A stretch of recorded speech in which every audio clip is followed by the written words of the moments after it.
আসসালামু আলাইকুম। আসসালাম ওয়া রাহমাতুল্লাহি ওয়া বারাকাতুহু। জি বলেন। শেখ, আমি বাংলাদেশ ময়মনসিংহ থেকে বলছি। বলেন। আহলান ওয়া সাহলান। বলেন।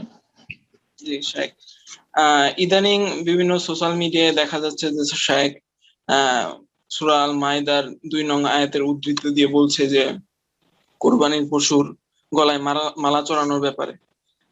শেখ, এই গুরুত্বপূর্ণ প্রশ্ন করেছেন। ঠিক, জি হ্যাঁ, এই ব্যাপারে বলতে হবে। ঠিক। আসসালামু আর আলাইকুম। কিছু এটাই না? ঠিক আছে। এটি ছিল আজকের ফেসবুক ব্রাদার্স মুফতিদের একটি ফতোয়া, যেটা আমি আলোচনা করতে চেয়েছিলাম। তো ভাই জিজ্ঞাসা করেই নিল, যেহেতু আপনারা অধিকাংশ ফেসবুক দেখছেন, আর ফেসবুকের একটা নতুন আজব ফতোয়া পেলাম। আর যেই ফতোয়া দিয়েছে ফেসবুক ব্রাদার্স মুফতিরা, কোন আলেমে নয়। জি, সকালে আমার নজরে পড়তেই আমি চিন্তা করলাম, আজ পর্যন্ত তো আমি খুঁজে পেলাম না যে কুরবানির পশুর গলায় মালা পরাইতে হবে, হাদির পশুতে পরাইতে হবে। কিন্তু উযহিয়া কুরবানি আমরা যেটা বলছি, বাড়ির কুরবানি, সেটা হচ্ছে উযহিয়া। প্রথম কথা, বাংলা ভাষাভাষী শতকরা 95 জন কি তারও বেশি উযহিয়া আর হাদির মাঝে পার্থক্য বুঝে না। সোজা কথা, উযহিয়া আর হাদি মাঝে পার্থক্য বুঝে না, যে হাদি কি জিনিস, হাদি কোন পশুকে বলা হয় আর উযহিয়া কোন পশুকে বলা হয়, তাই বুঝে না। তো এই ব্রাদার্স মুফতি যে আছে, যে এই বলেছে যে মৃত সুন্নতকে সে জীবিত করলাম। মাশাআল্লাহ, এত বড় বড় আলেমরা, বাংলা ভাষাভাষী এতগুলো মাদানি রয়েছে, তারা কেউ এই মৃত সুন্নতকে জীবিত করার কথা বলতে পারলো না। আমি নাহি পারলামই না, কিন্তু আরো তো বড় বড় আছে, তারাও পারলো না। আর এই ফেসবুক ব্রাদার্সরা এই মৃত সুন্নতকে জীবিত করে দিল। তো এই প্রশ্ন আমার কাছে কলকাতা একজন করেছেন, আর এই ভাই করলেন। আমি প্রশ্নটা একটু পড়ে শোনাই, যেটা ওই ফেসবুকে স্ট্যাটাস দিয়ে তার প্রথম লাইনটা, আমি বেশি পড়তে পারবো না, সময় নেই। বলছে, পশুর গলায় মালা পরানো ও মালাটি নিজ হাতে বানানো একটি বিলুপ্ত হয়ে যাওয়া সুন্নাত। একটি বিলুপ্ত হয়ে যাওয়া সুন্নাত। এই সুন্নতকে জীবিত করার উদ্দেশ্যে এই স্ট্যাটাস দিয়েছে ফেসবুক ব্রাদার্স মুফতি। আল্লাহ হেদায়েত করে। আর এটাকে অনেকে শেয়ার করছে। আবার মজার কথা, আমাদের আহলে হাদিস কিছু ভাইরা শেয়ার করছে, আর এরাই বেশি আবেগী, মাশাআল্লাহ। জি হ্যাঁ, মনে করছে যে এমন কিছু আবিষ্কার করেছি যেটা কেউ পারেনি। আসলে আজকাল বড় ফিতনা হচ্ছে কি জানেন, সোশ্যাল মিডিয়া, যে মানুষকে আকর্ষণ করা, এটা নিন্দনীয়। হাদিসে কঠোর শাস্তির কথা বলা হয়েছে। কেউ যদি মান তাআল্লামা ইলমান, কেউ যদি ইলম শিখে, হ্যাঁ, লিওমারিয়া, কারোর সাথে তর্ক ঝগড়া করা তার উদ্দেশ্য থাকে, আর না হইলে অজুহান্নাস, মানুষকে আকৃষ্ট করা, আমাকে জানুক যে আমি বিশাল একটা কাজ করতে পেরেছি, একটা মৃত সুন্নতের কথা আলোচনা করতে পেরেছি, যেটা কেউ পারেনি এখন পর্যন্ত। বড় বড় মাদানির পারলো না, কেউ পারলো না। কথা বুঝতে পেরেছেন? এই হলো ফিতনা। এই ফিতনা হচ্ছে এখানে কাজ করেছে। এখন এই ভাই যে আমার কাছে পাঠিয়েছেন লিখে, তিনি প্রশ্ন করেছেন যে, আসসালামু আলাইকুম সম্মানিত শেখ, আলহামদুলিল্লাহ, আশা করি আপনি আল্লাহর রহমতে ভালো আছেন। বলছেন, আজ আমাদের এখানে একটি পোস্টে সহিহ আকীদার অনেক লোক পোস্ট করেছেন, মানে ওই পোস্টটি শেয়ার করেছেন। আমার জানা মতে এটা হজের হাদির ব্যাপারে, তাই আপনার কাছে বিনীত অনুরোধ যে এই ব্যাপারে কিছু যদি আলোচনা করে পাঠান তাহলে খুবই উপকার হয়। কারণ যদি হজের কুরবানির পশুর জন্য এই হাদিস হয়, আর এখানে মানুষজন এখানে পশুর গলায় লাগানোর জন্য উদ্বুদ্ধ করছে, মানে বাড়ির কোরবানির যে পশু, ওর গলায় মালা পরানোর জন্য মানুষকে উদ্বুদ্ধ করছে, উৎসাহিত করছে। অথচ কোরআনে কারিমে যে হাদির কথা রয়েছে, যে কালায়েদের কথা রয়েছে, কালায়েদ মালা সূরায়ে মায়েদায় রয়েছে, তারপরে মা আয়েশা রাদিয়াল্লাহু আনহার হাদিস রয়েছে। এই ইস্তাশরাত ব্রাদার মুফতি তার বাংলাটাও সেখানে পেশ করেছে। আরবির তরজমাও করতে পারবে না, কিন্তু বাংলাটা লিখেছে সেখানে, ফাতালতু কালায়েদা রাসূলিল্লাহ ফাতালতু কালায়েদা লিহাদিয়া রাসূল, ফাতালতু কালায়েদা হাদিয়া রাসূলিল্লাহ, রাসূলুল্লাহ হাদির যে কেলাদা মালা, সেটা আমি পাকিয়ে দিয়েছি, গেঁথে দিয়েছি। তো এই হাদিস পেশ করে বলছে যে কুরবানি শব্দটা কি রয়েছে, হাদির। আর আমাদের এই ফেসবুক মুফতিরা বলছে যে কুরবানির পশুর মালা দিতে হবে। কোরবানি, উযহিয়া আর হাদিয়া এক। আমি যখন আমার নিজের এলেমে পেলাম না, আমি অনেক খুঁজেছি, অনেক খুঁজেছি যে দেখি উধিয়াতে, আমি তো হাদিতে জানি যে কেলাদা আছে আর এশার আর একটি সুন্নত আছে এশার করা, সেটা উটের ক্ষেত্রে, কিন্তু বকরি ছাগলের ক্ষেত্রে ছোট পশু দুর্বল হয়ে পড়বে, এশার করলে এটা চলবে কিনা এসব বিষয়। যাই হোক, বকরি ছাগলের ক্ষেত্রে যদি হাদি হয়, হাদি কাকে বলে তাহলে বলে দিই, কারণ অনেকে বুঝছেন যে হাদি বুঝেন না যে হাদি হয় কি। হাদি মা ইউহদা ইলাল হারাম, যেই পশুকে হারামের উদ্দেশ্যে রওনা করা হয়, নিয়ে যাওয়া হয় সেখানে জবাই করার জন্য, যে আল্লাহর হারামে গিয়ে মদিনা থেকে পাঠাচ্ছেন, অন্য জায়গায় ইয়ামান থেকে নিয়ে আসছেন, যে হুদুদে হারামে নিয়ে গিয়ে জবাই করব, সেটা যে কোনো সময় হইতে পারে। পার্থক্য কুরবানির সাথে, যে হারামের উদ্দেশ্যে সেটা নিয়ে যাওয়া হয়, আর দ্বিতীয় পার্থক্য হচ্ছে যে সেটা যে কোনো সময়, শুধু হজের মৌসুমে নয়, এই 4টা দিনের নয়, গোটা বছরে যে কোনো সময় হইতে পারে। হারিয়ে নিয়ে এসে হারামের এলাকায় কেউ জবাই করছে, হইতে পারে। আর উমরাতে এসেও হাঁকিয়ে নিয়ে যেত, তাড়িয়ে নিয়ে যেত, সাথে করে নিয়ে যেত। আর কোরবানি হচ্ছে সারা বিশ্বে হবে, সেটা হারামের সাথে কোনো সম্পর্ক নেই, আর সেটা মাত্র এই 4 দিনের ভিতরে হবে, তার আগে পরে হবে না। তো হাদি আর উজিয়াতে পার্থক্য রয়েছে। কোথাও খুঁজে পেলাম না যে রাসূলুল্লাহ কোন সাহাবী, রাসূল তো বাদ দেন, কোন সাহাবী বাড়ির কোরবানি উযহিয়ার পশুকে কেলাদা মালা পরিয়েছেন, যখন খুঁজে পেলাম না।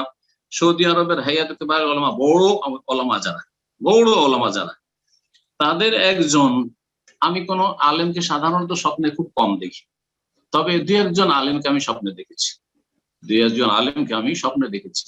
তাদের তাকওয়া, তাদের পরেজগারির কাছে নিজেকে তুচ্ছ মনে হয়, তাদের সংসর্গে বসে তো, এবং তাদের দাওয়াত, তাদের ইখলাস, তা আমি তাদেরকে কিন্তু স্বপ্নে দেখেছি আলহামদুলিল্লাহ একাধিকবার। তার একজন তিনি যাকে আমি বারবার স্বপ্নে দেখেছি আলহামদুলিল্লাহ, এত পরেজগার মানুষ এবং এলিমওয়ালা মানুষ, এবং এত নমনীয়, এত এলিম থাকা সত্ত্বেও এত নমনীয়, আরব শেখ।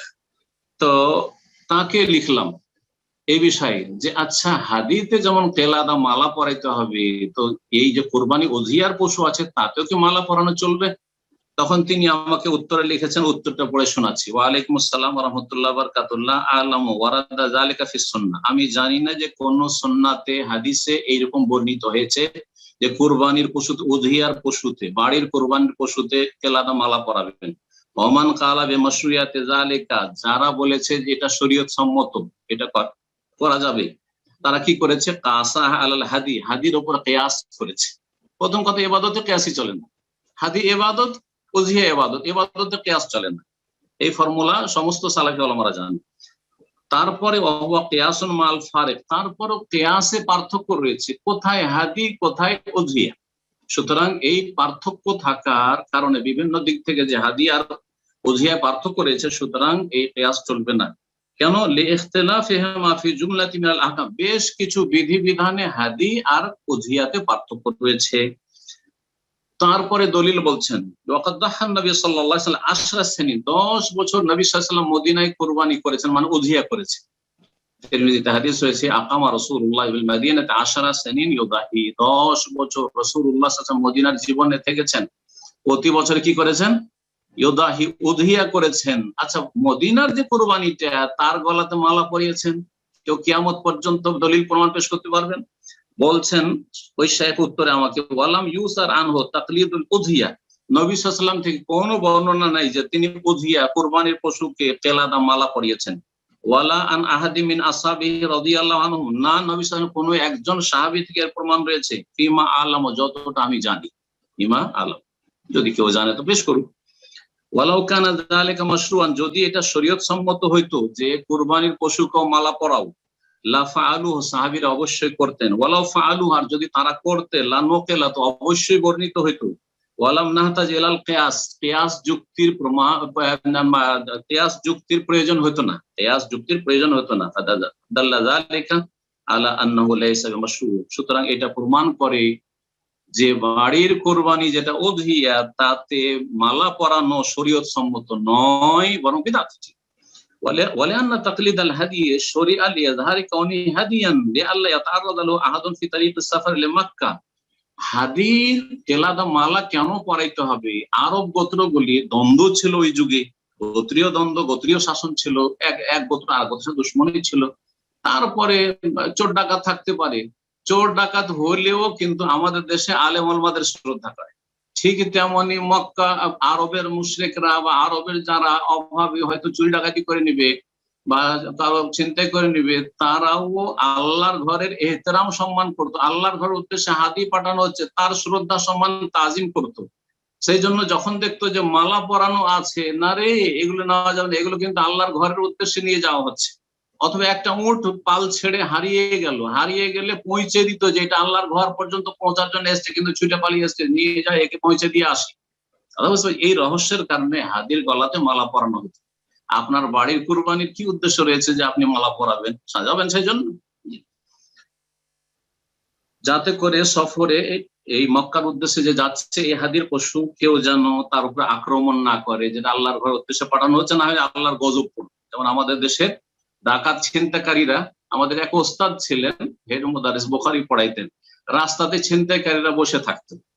তিনি নিজে আমাকে বলেছেন যে মাদ্রাসায় তিনি পড়াইতেন অনেক দূর হেঁটে, রাত 12টার সময় ট্রেন থেকে নেমে হেঁটে, এক সময় তো অনেক দূর হাঁটতে হইতো, হেঁটে মাদ্রাসা যেতে হইতো। তো একদিন ওই ছিনতাইকারী ডাকাতরা বলে দিল যে মৌলানা সাহেব, আমাদের এলাকায় মৌলানা বলে মালদা ডিস্ট্রিক্টে, মৌলানা সাহেব যখন আপনি যাবেন আমরা বলবো কে, তখন বলে দেবেন যে আমি বড় মৌলানা আছি, আর না হলে আমরা কিন্তু ছিনতাই করি, আমাদের সাথী সঙ্গীরা ছিনতাই করে নিতে পারে, আপনি বলে বড় মৌলানা আছি। তো ডাকাতরা সহিহ সালামত আরো এগিয়ে পৌঁছে দিত ওই মৌলানাকে। তো এইরকমই আরবরা হাদির পশু হলে মক্কা তারও পৌঁছে দিয়ে আসতো।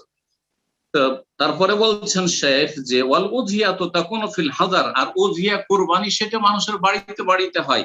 ওয়ালা তাহতাজু লিহাযাল মানা, সুতরাং এই কেলাদার কোনো প্রয়োজন নেই আর কোনো দলিলও নেই। সুতরাং আল্লাহু আলাম বলে শেষ করছেন, সুতরাং শরীয়ত সম্মত নয় যে আপনি বাড়ির কুরবানিকে মালা পরাবেন। জাযাকুমুল্লাহু খাইরান। আর এই যে পোস্ট যারা দিয়েছেন, আশা করি এটা উঠিয়ে নেবেন, আর ভালো আলেমের আগে ফতোয়া নিয়ে দেখবেন যে আপনার সালাফ কেউ আছে, মানে আপনার পূর্বে কেউ এরকম ফতোয়া দিয়েছে, বড় বড় আলেম, যদি শেখ ইবনে বাজ দিয়ে থাকেন, ইবনে উসাইমিন দিয়ে থাকেন, আলবানী দিয়ে থাকেন, আর ইবনে তাইমিয়া দিয়েছেন, তারপরে নকল করেন। আমি একটা কথা আরো বলছি, যেহেতু প্রশ্ন উত্তর চলছে, যারা ফতোয়া দিচ্ছেন তাদেরকে বলবো যে ফতোয়া নিজের পক্ষ থেকে না দিয়ে ফতোয়া নাকেল হন, মানে নকল করেন, নিরাপদ থাকবেন। বালা মুসিবত থেকে, আল্লাহর আযাব থেকে বেঁচে যাবেন, পাকড়াও থেকে বেঁচে যাবেন। আমি যদি নকল করে দিই ইবনে তাইমিয়া রাহিমাহুল্লাহ এই বলেছেন, আমার কোনো দায়িত্ব থাকলো না।